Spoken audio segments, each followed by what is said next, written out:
Good morning. Last December, more than 13 years after our nation was attacked by al-Qaeda on 9/11, America's combat mission in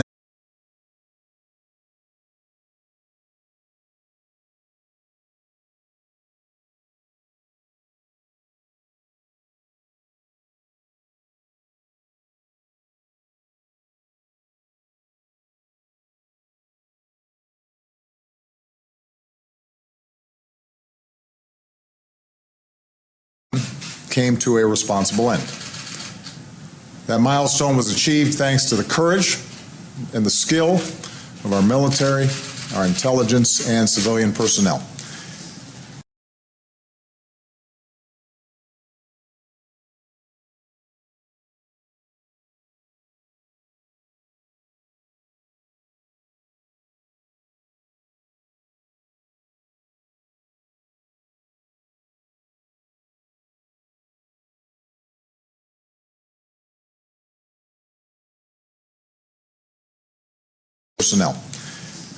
They served there with extraordinary skill and valor, and it's worth remembering especially the more than 2,200 American patriots who made the ultimate sacrifice in Afghanistan.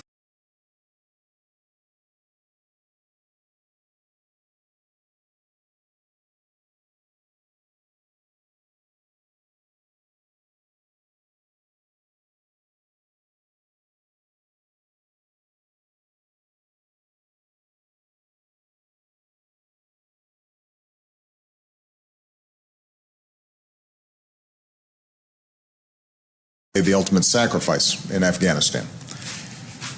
I visited our troops in Afghanistan last year to thank them on behalf of a grateful nation. I told them they could take great pride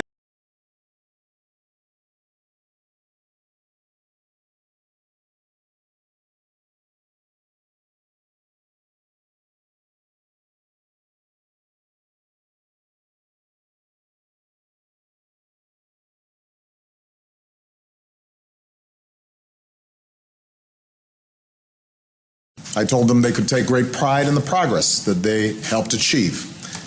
They struck devastating blows against the al-Qaeda leadership in the tribal regions.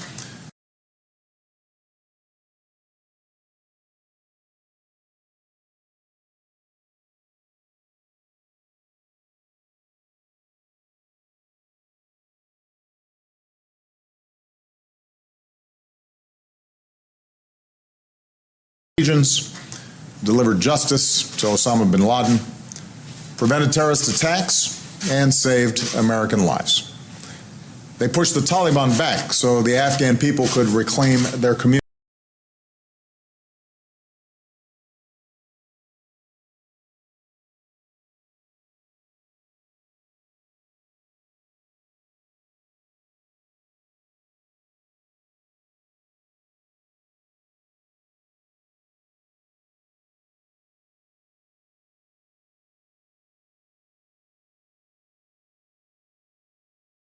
Afghan people could reclaim their communities, send their daughters to school, and improve their lives. Our troops trained Afghan forces so they could take the lead for their own security.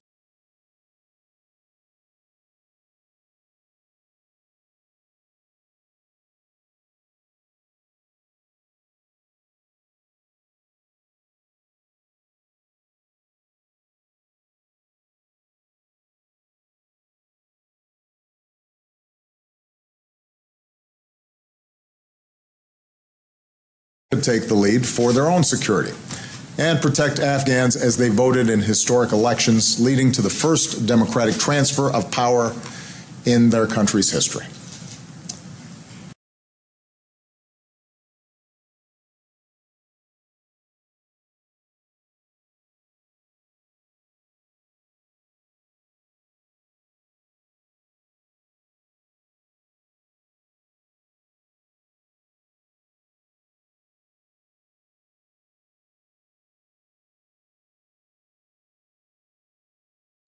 In their country's history.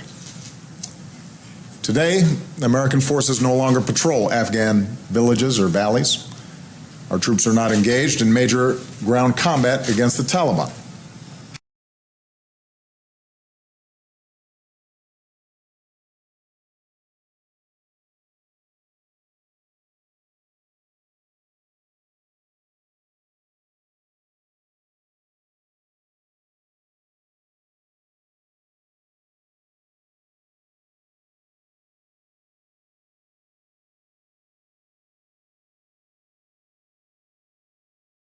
ground combat against the Taliban.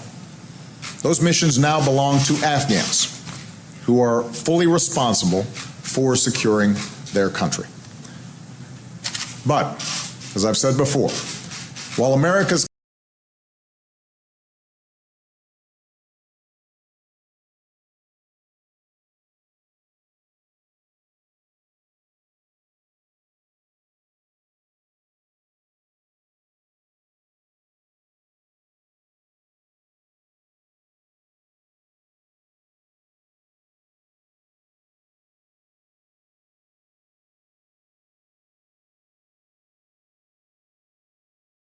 But, as I've said before, while America's combat mission in Afghanistan may be over, our commitment to Afghanistan and its people endures. As Commander-in-Chief, I will not allow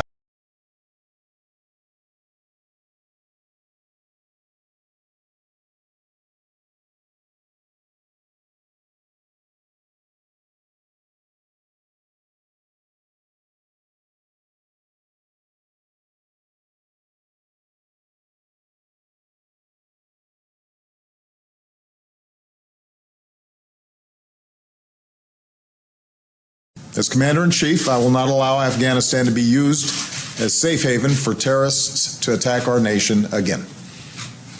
Our forces therefore remain engaged in two narrow but critical missions.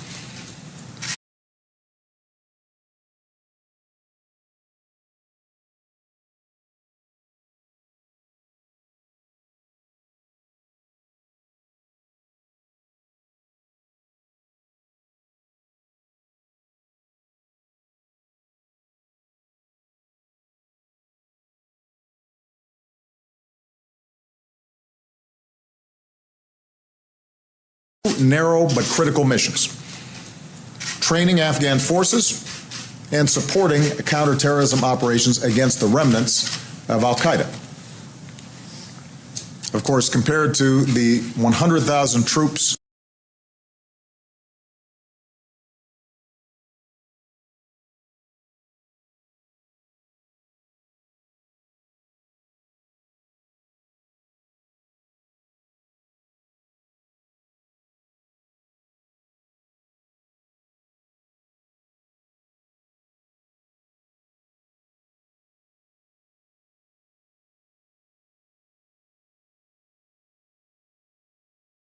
Of course, compared to the 100,000 troops we once had in Afghanistan, today fewer than 10,000 remain in support of these very focused missions. I meet regularly with my national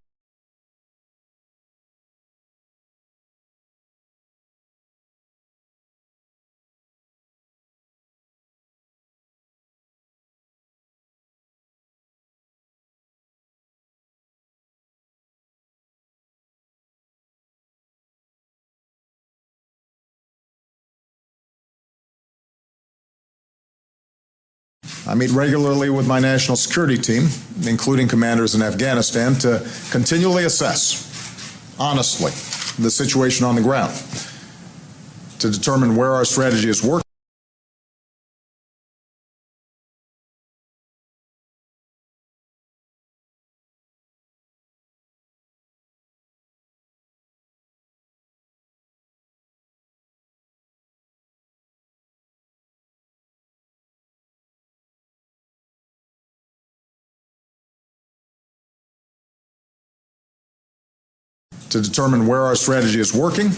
and where we may need greater flexibility. I've insisted consistently that our strategy focus on the development of a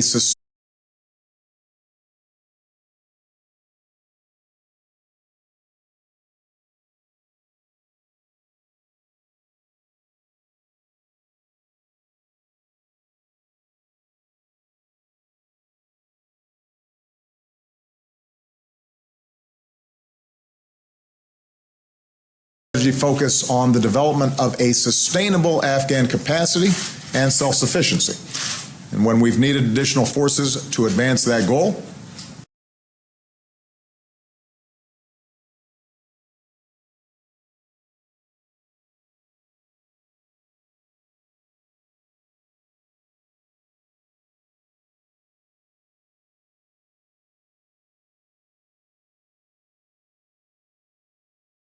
to advance that goal, or we've needed to make adjustments in terms of our timetables, then we've made those adjustments.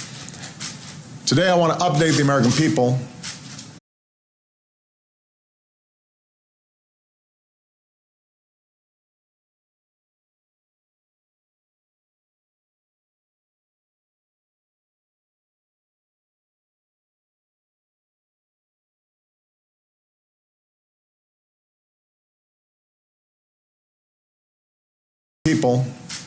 on our efforts.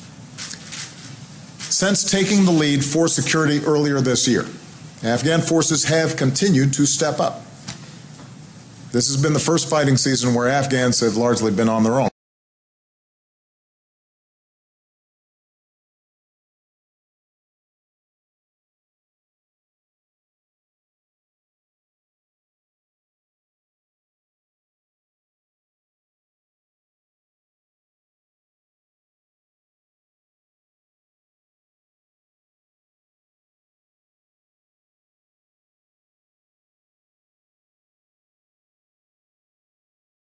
Where Afghans have largely been on their own, and they are fighting for their country bravely and tenaciously. Afghan forces continue to hold most urban areas, and when the Taliban has made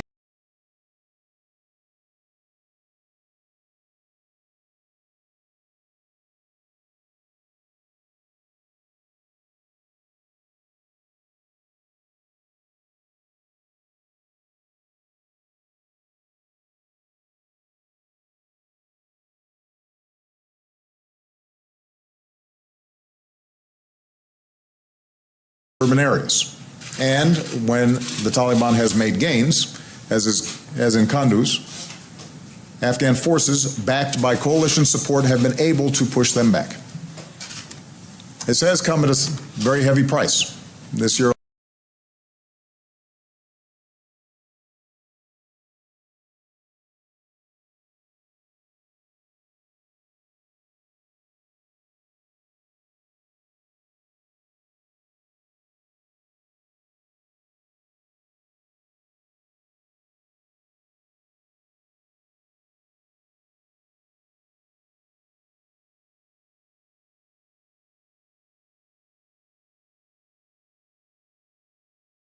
this has come at a very heavy price. This year alone, thousands of Afghan troops and police have lost their lives, as have many Afghan civilians. At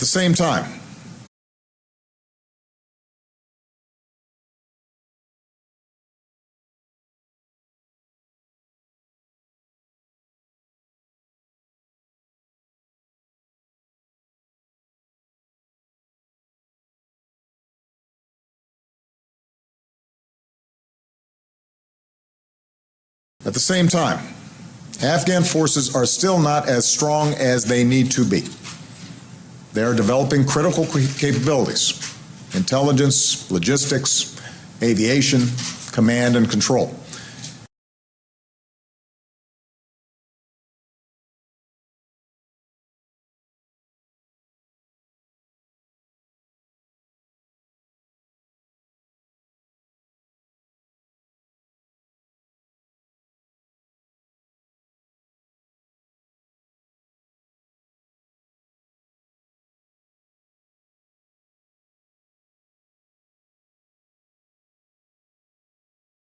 Aviation, command and control.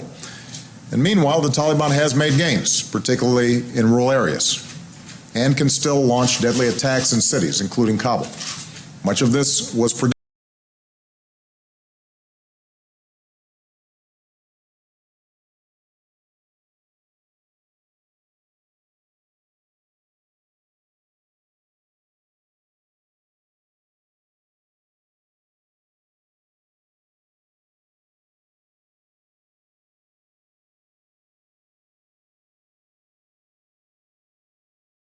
Including Kabul. Much of this was predictable. We understood that as we transitioned, that the Taliban would try to exploit some of our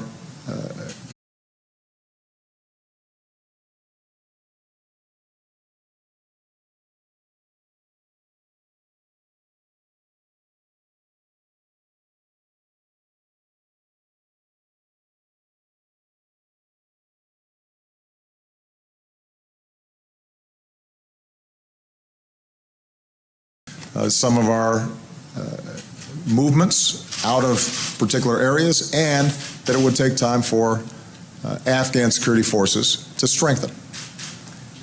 Pressure from Pakistan has resulted in more al-Qaeda coming into Afghanistan.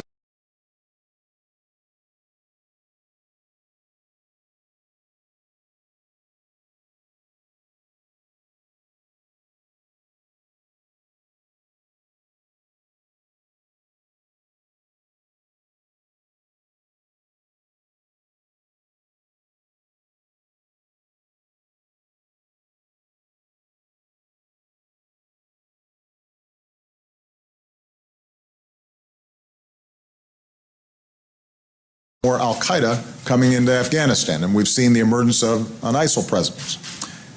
The bottom line is, in key areas of the country, the security situation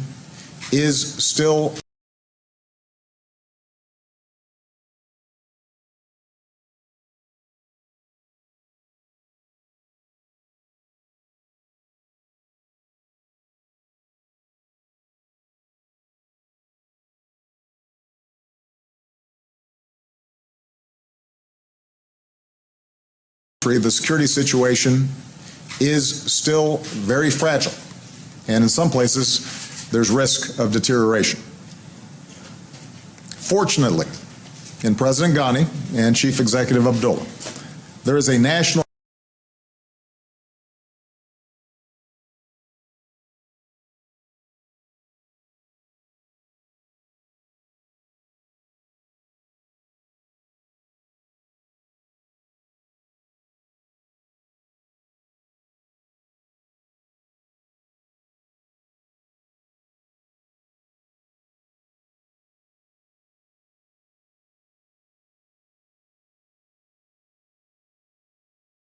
Executive Abdullah. There is a national unity government that supports a strong partnership with the United States. During their visit earlier this year, President Ghani and I agreed to continue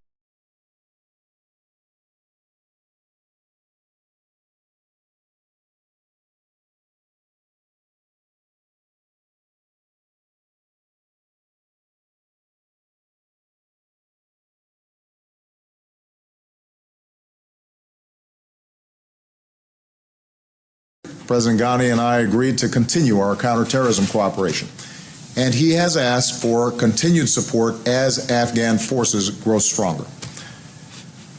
Following consultations with my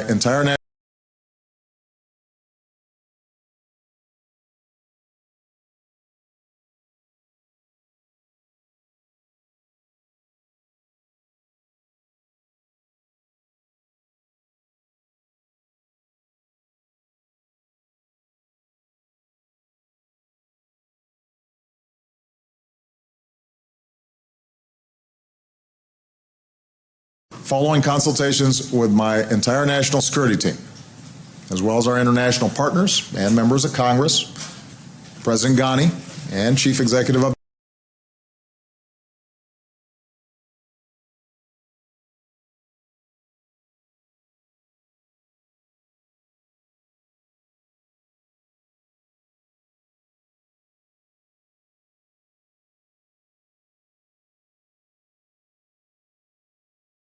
President Ghani and Chief Executive Abdullah.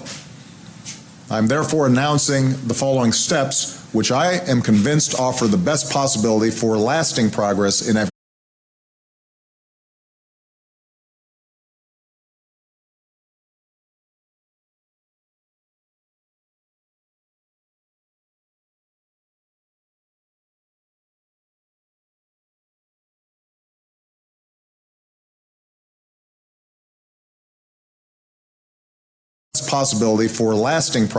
Afghanistan.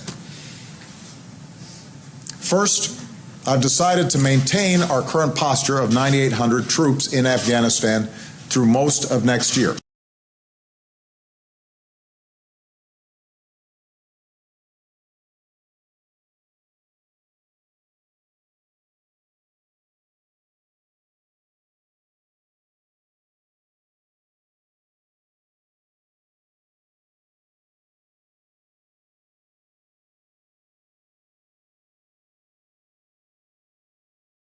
Afghanistan through most of next year, 2016.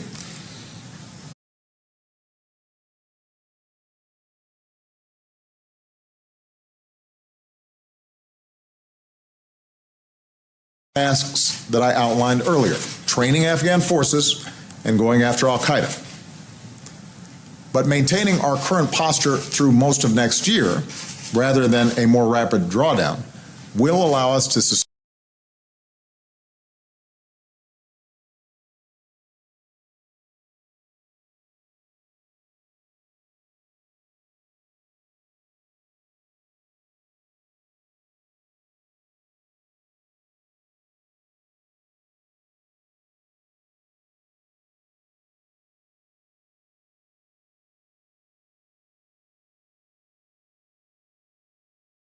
rapid drawdown will allow us to sustain our efforts to train and assist Afghan forces as they grow stronger, not only during this fighting season, but into the next one.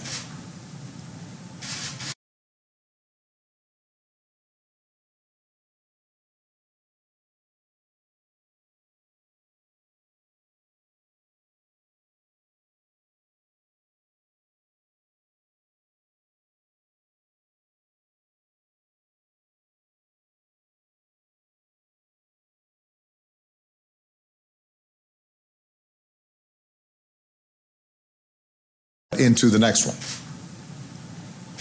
Second, I've decided that instead of going down to a normal embassy presence in Kabul by the end of 2016, we will maintain 5,500 troops at a small number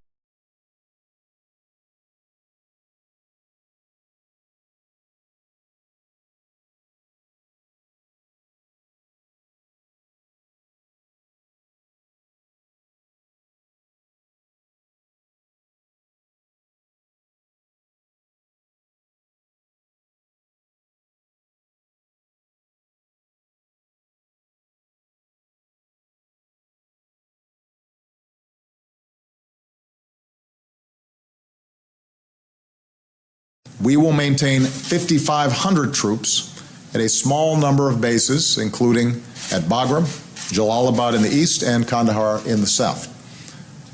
Again, the mission will not change. Our troops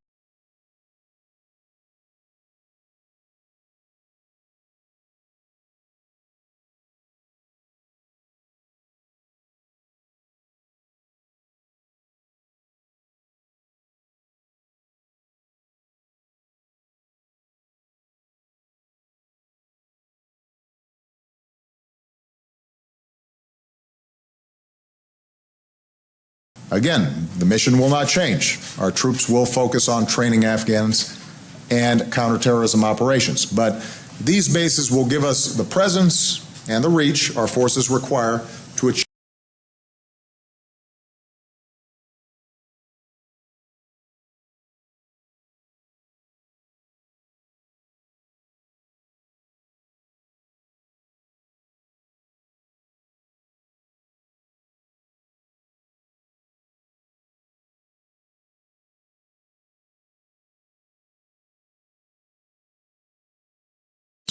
reach our forces require to achieve their mission. In this sense, Afghanistan is a key piece of the network of counterterrorism partnerships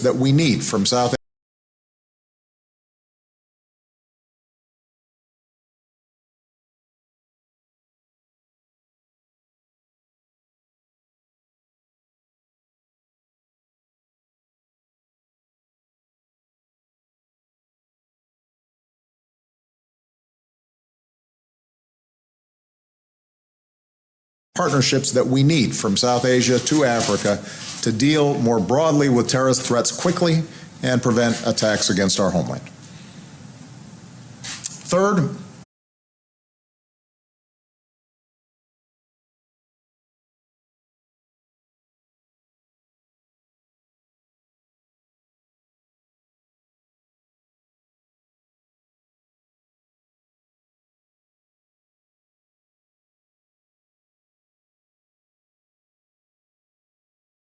Third, we will work with allies and partners to align the steps I'm announcing today with their own presence in Afghanistan after 2016.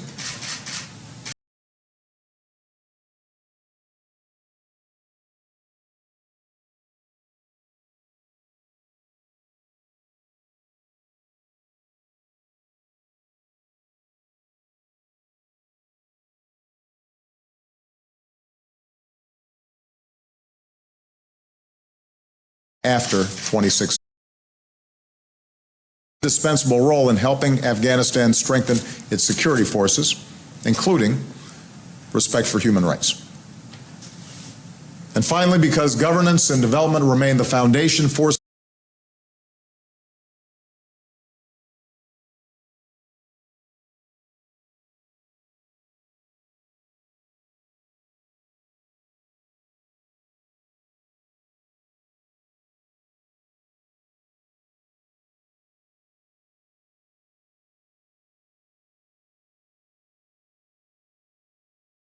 development remain the foundation for stability and progress in Afghanistan, we will continue to support President Ghani and the National Unity Government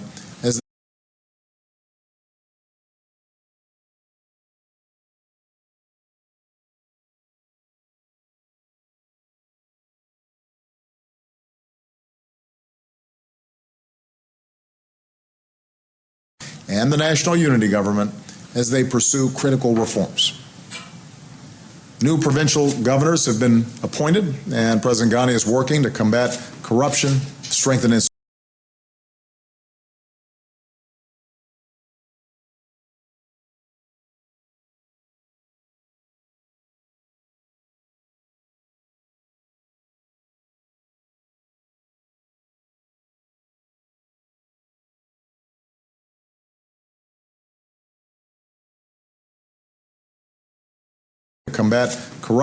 strengthen institutions, and uphold rule of law.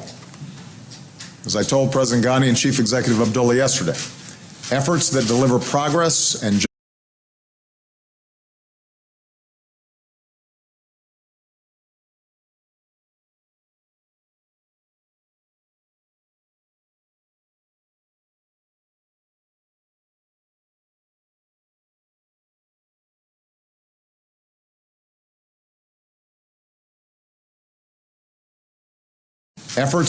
progress and justice for the Afghan people will continue to have the strong support of the United States. And we cannot separate the importance of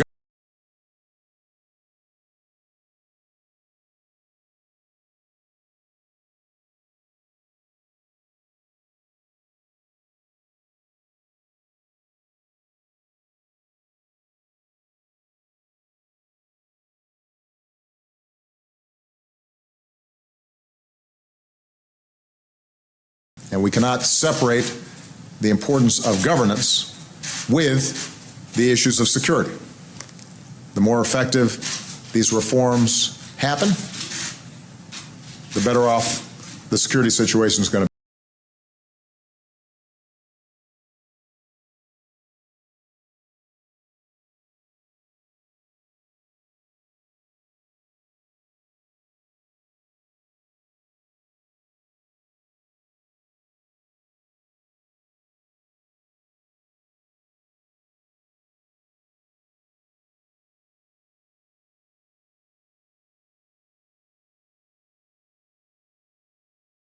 The better off the security situation is going to be. We also discussed American support of an Afghan-led reconciliation process. By now, it should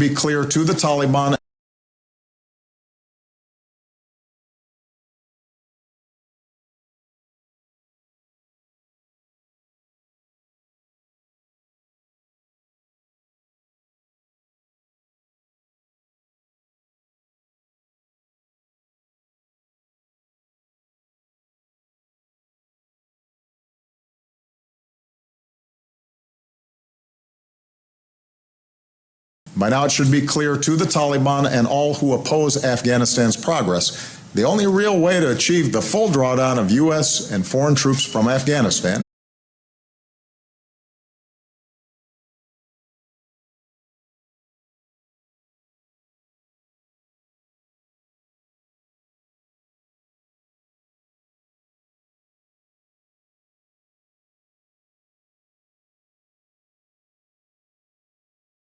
troops from Afghanistan is through a lasting political settlement with the Afghan government.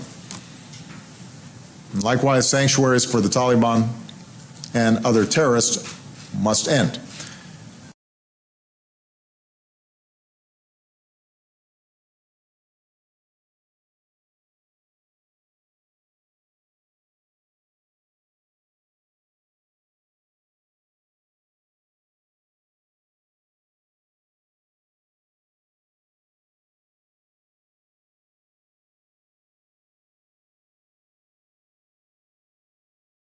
And other terrorists must end.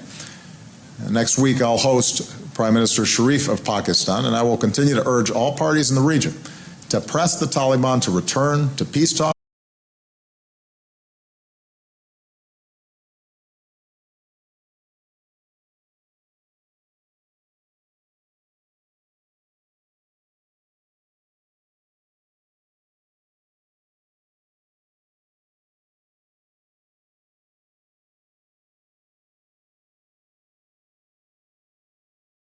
the Taliban to return to peace talks and to do their part in pursuit of the peace that Afghans deserve. In closing, I want to speak directly to those whose lives are most directly affected by the decisions I'm announcing today, to the Afghan people who have suffered so much.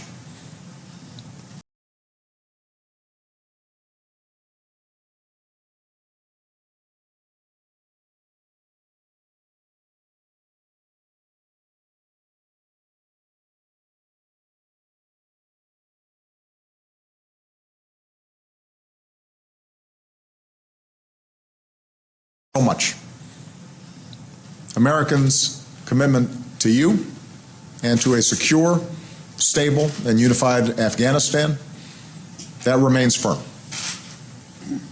Our two nations have forged a strategic partnership for the long term, and as you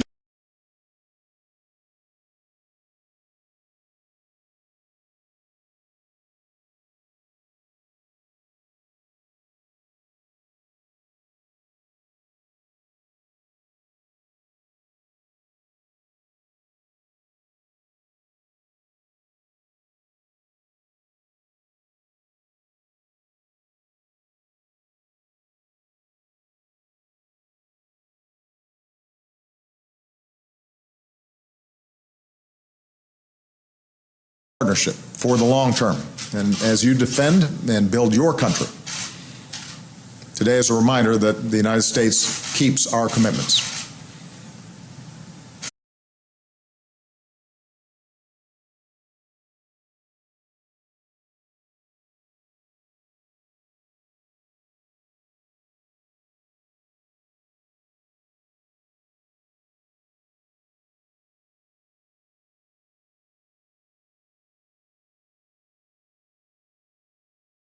And to our men and women in uniform, I know this means that some of you will rotate back into Afghanistan.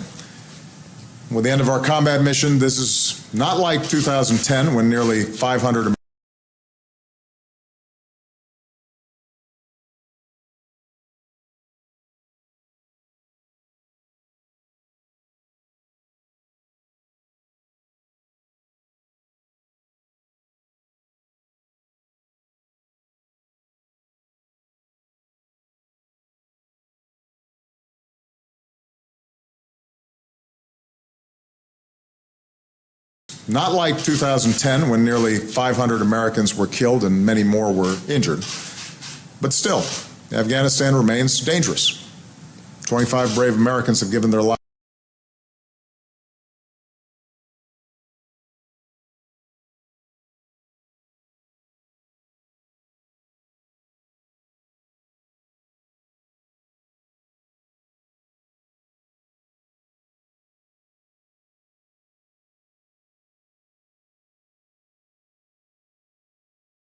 25 brave Americans have given their lives there this year.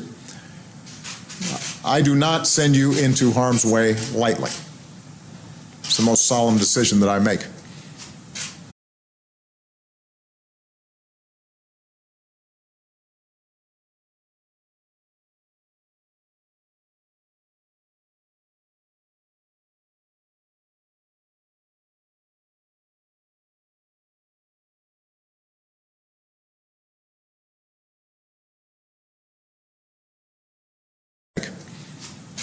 I know the wages of war and the wounded warriors I visit in the hospital and in the grief of Gold Star families. But as your Commander-in-Chief, I believe this mission is vital to our national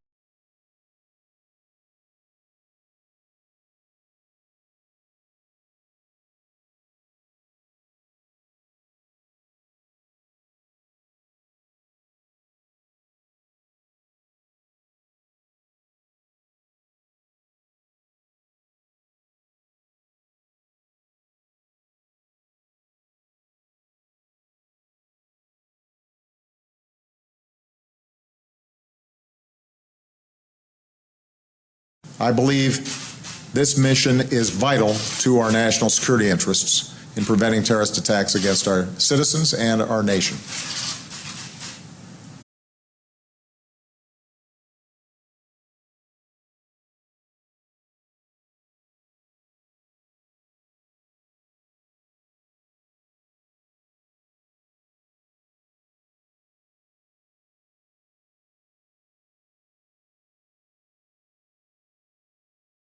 And to the American people, I know that many of you have grown weary of this conflict. As you are well aware, I do not support the idea of endless war.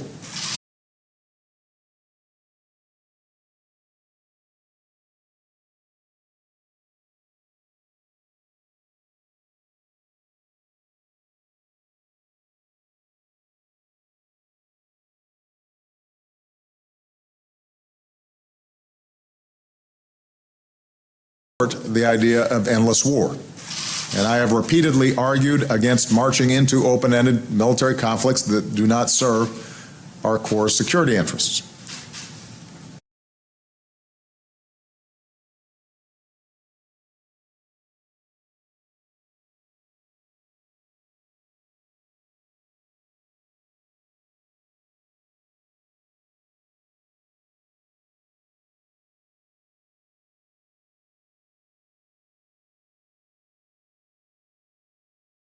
Security interests. Yet, given what's at stake in Afghanistan and the opportunity for a stable and committed ally that can partner with us in preventing the emergence of future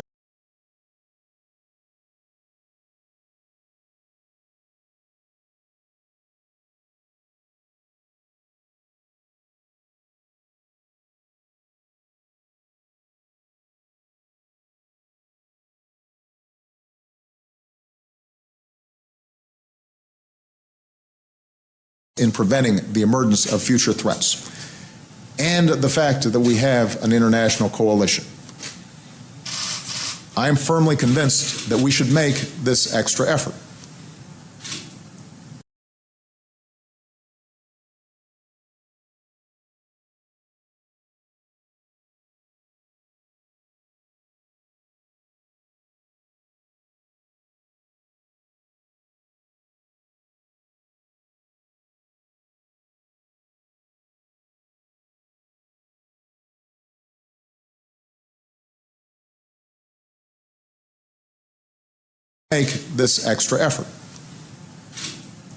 In the Afghan government, we have a serious partner who wants our help, and the majority of the Afghan people share our goals.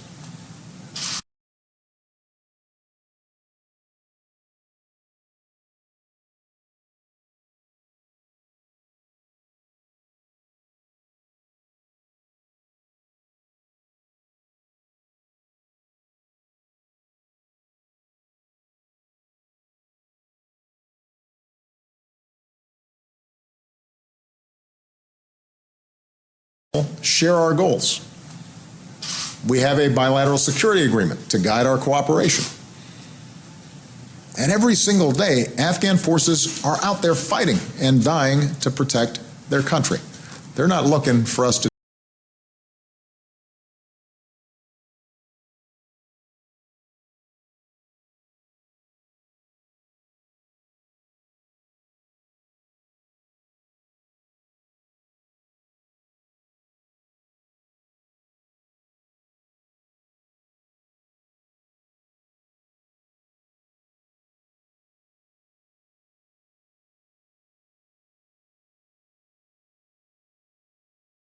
their country. They're not looking for us to do it for them. I'm speaking of the Afghan Army cadet who grew up seeing bombings and attacks on innocent civilians, who said, because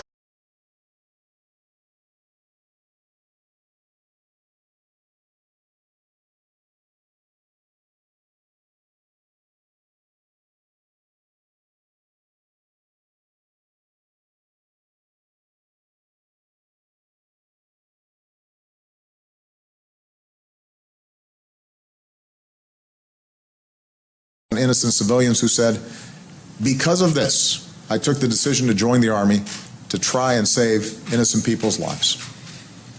Or the police officer training to defuse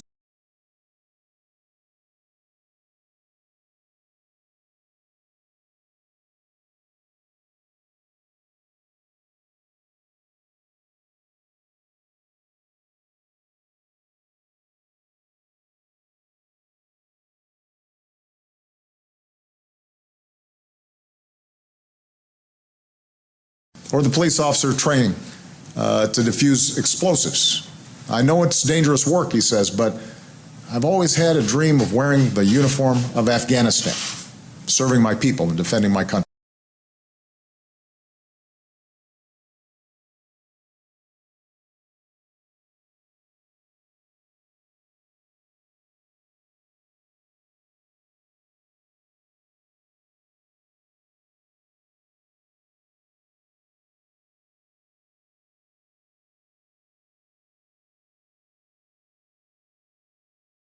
Serving my people and defending my country.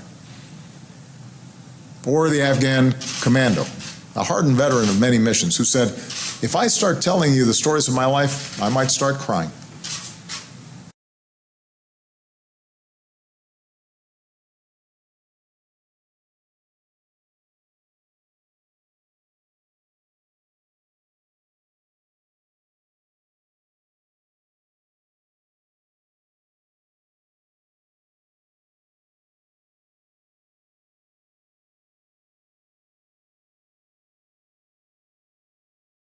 I might start crying. He serves, he said, because the faster we bring peace, the faster we can bring education, and the stronger our unity will grow. Only if these things happen will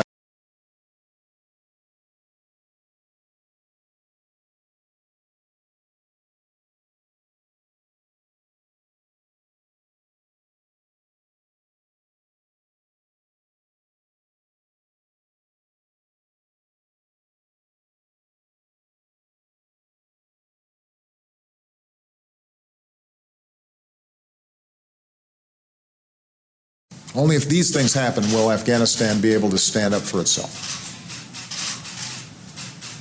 My fellow Americans, after so many years of war, Afghanistan will not be a perfect place.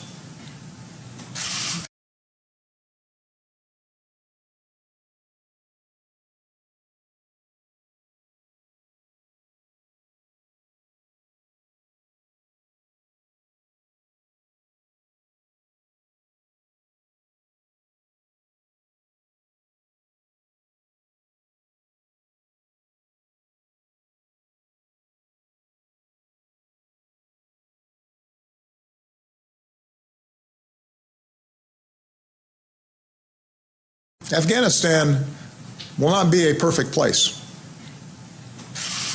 It's a poor country that will have to work hard on its development. There will continue to be contested areas.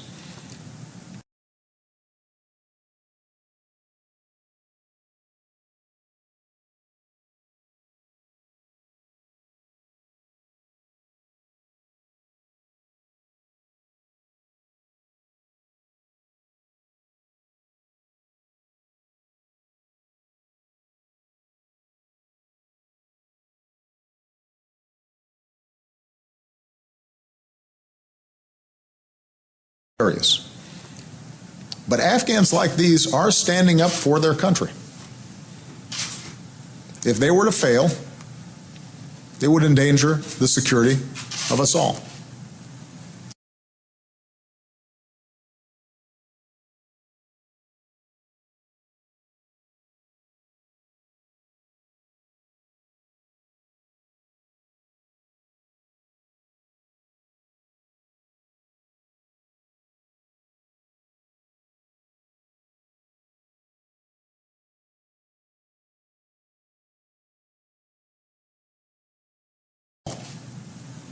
And we've made an enormous investment in a stable Afghanistan. Afghans are making difficult but genuine progress.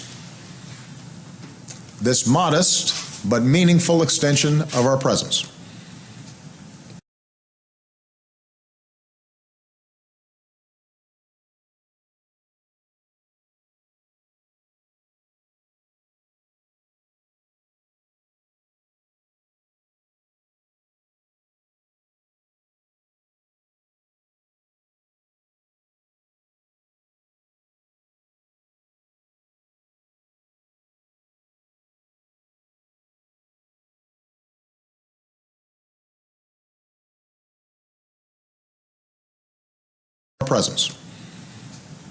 while sticking to our current narrow missions can make a real difference. It's the right thing to do. May God bless our troops and all who keep us safe, and may God continue to bless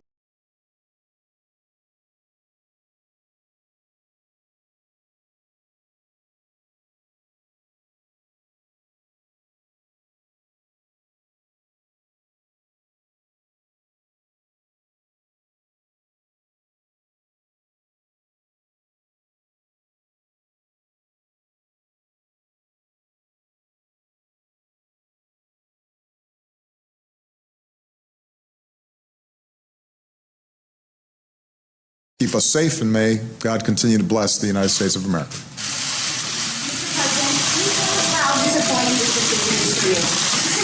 you tell us how disappointing this decision is? This decision is not disappointing. Continually, my goal has been to make sure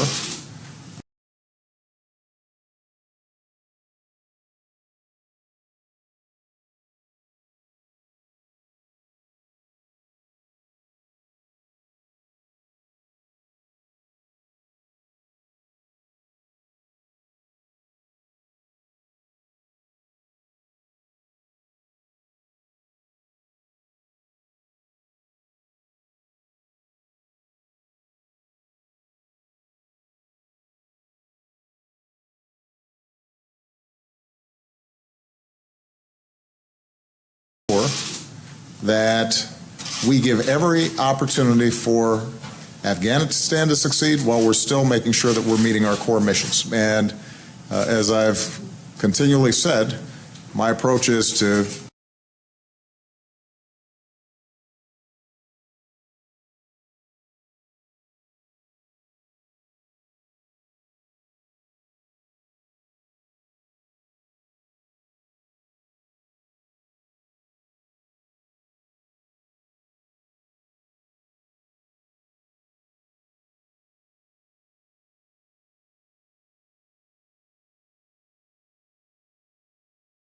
continually said, my approach is to assess the situation on the ground, figure out what's working, figure out what's not working, make adjustments where necessary. This is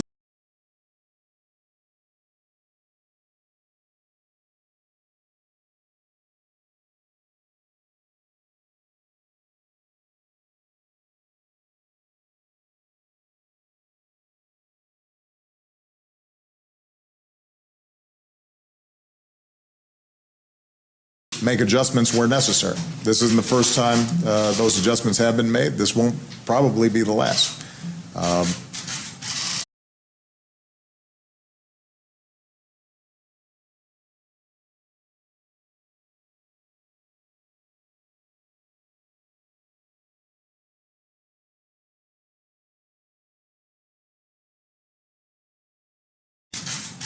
What I'm encouraged by is the fact that we have a government that is serious about trying to deliver security and the prospects of a better life for the Afghan people. We have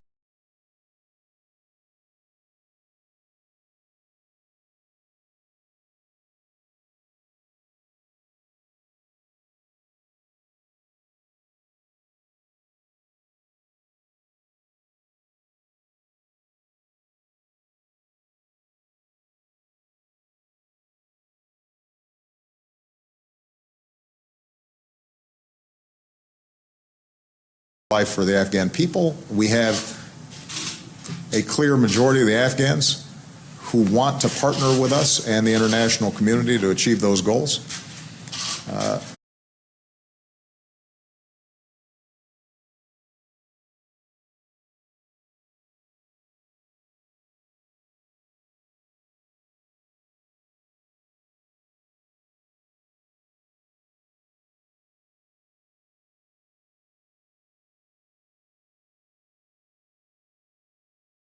National community to achieve those goals.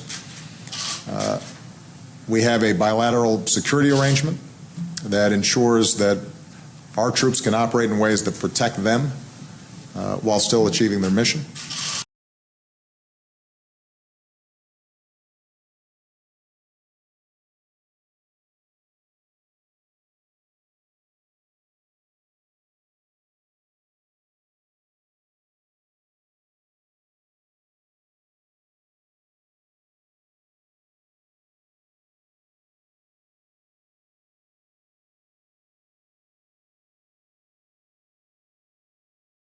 While still achieving their mission. And we've always known that we had to maintain a counterterrorism operation in that region in order to tamp down any reemergence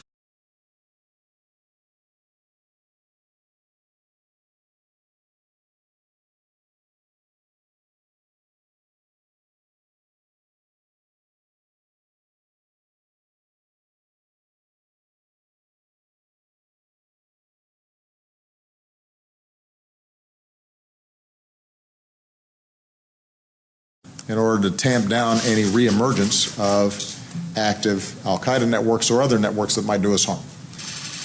So this is consistent with the overall vision that we've had.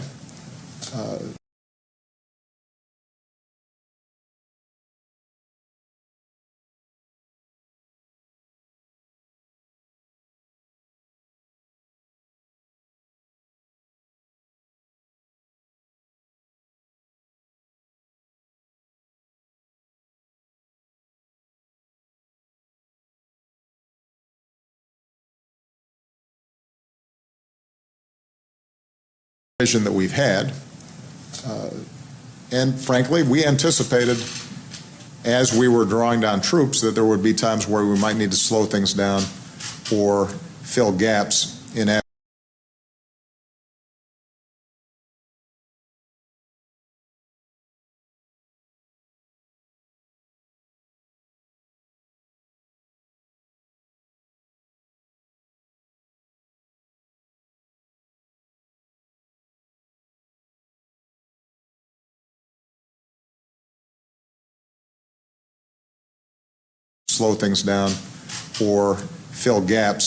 Afghan capacity.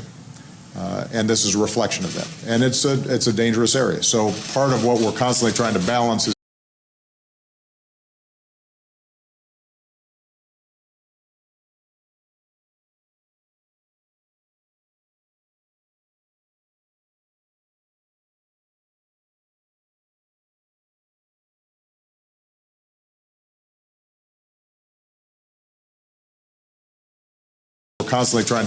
is making sure that Afghans are out there, they're doing what they need to do, but that we are giving them a chance to succeed.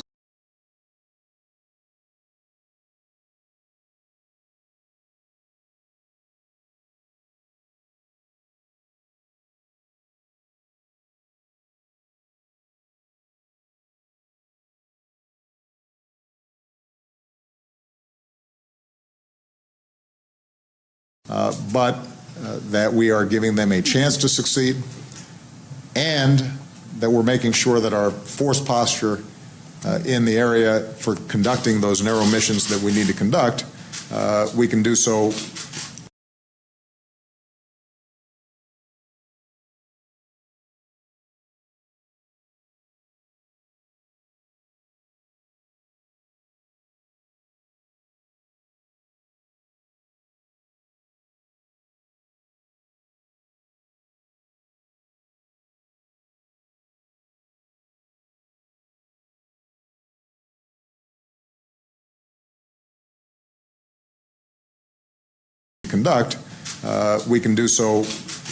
relatively safely. There's still risks involved, but force protection, the ability of our embassies to operate effectively, those things all factor in.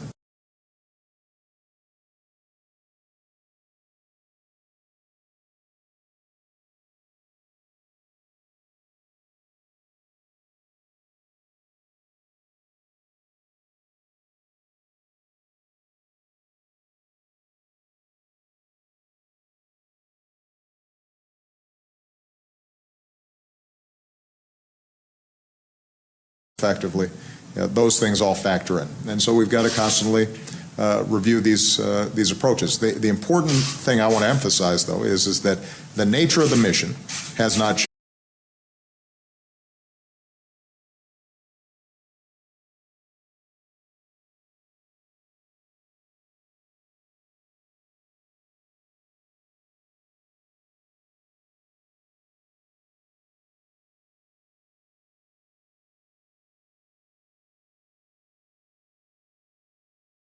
The nature of the mission has not changed, and the cessation of our combat role has not changed.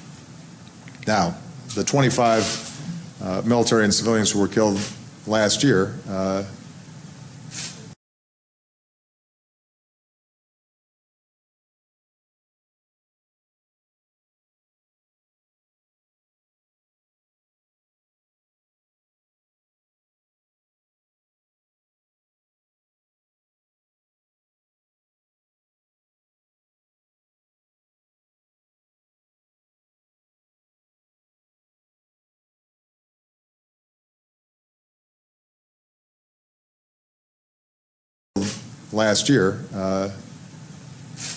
that always weighs on my mind, and 25 deaths are 25 too many, particularly for the families of the fallen.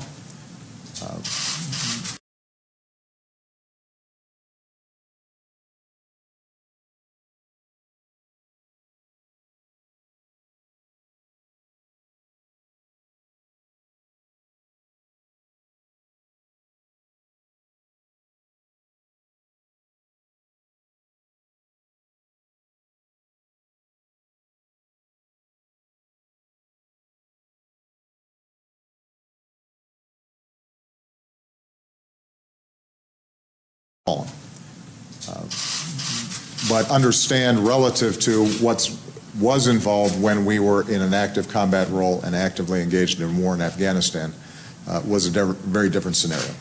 So here you have a situation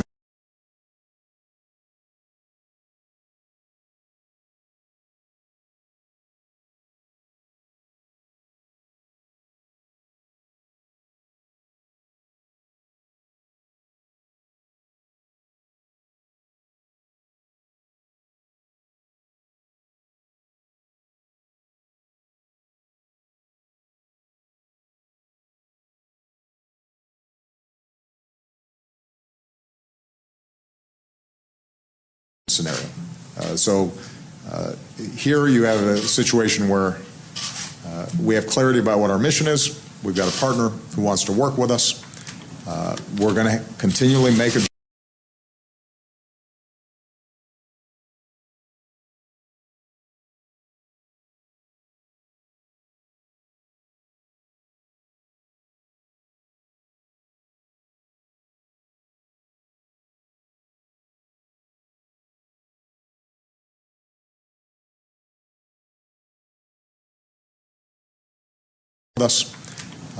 We're going to continually make adjustments to ensure that we give the best possibilities for success. And I suspect that we will continue to evaluate this going forward, as will the next.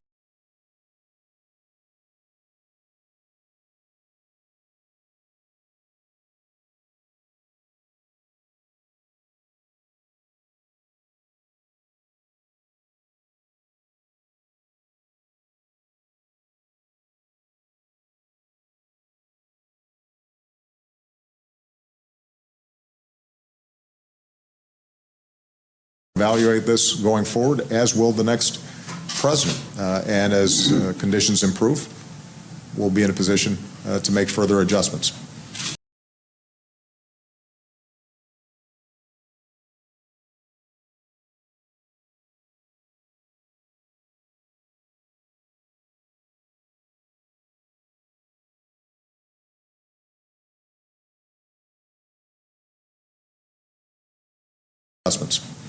But I'm absolutely confident this is the right thing to do, and I'm not disappointed, because my view has always been, how do we achieve our goals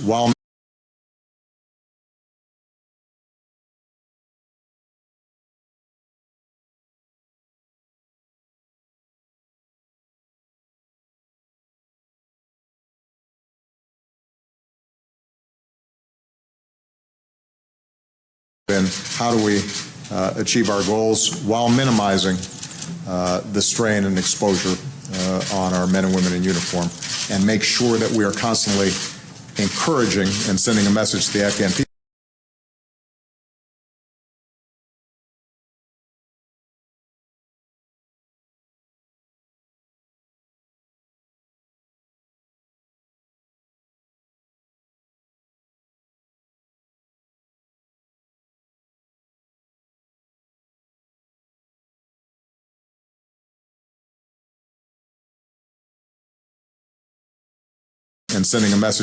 people this is their country and they've got to defend it. But we're going to be a steady partner for them.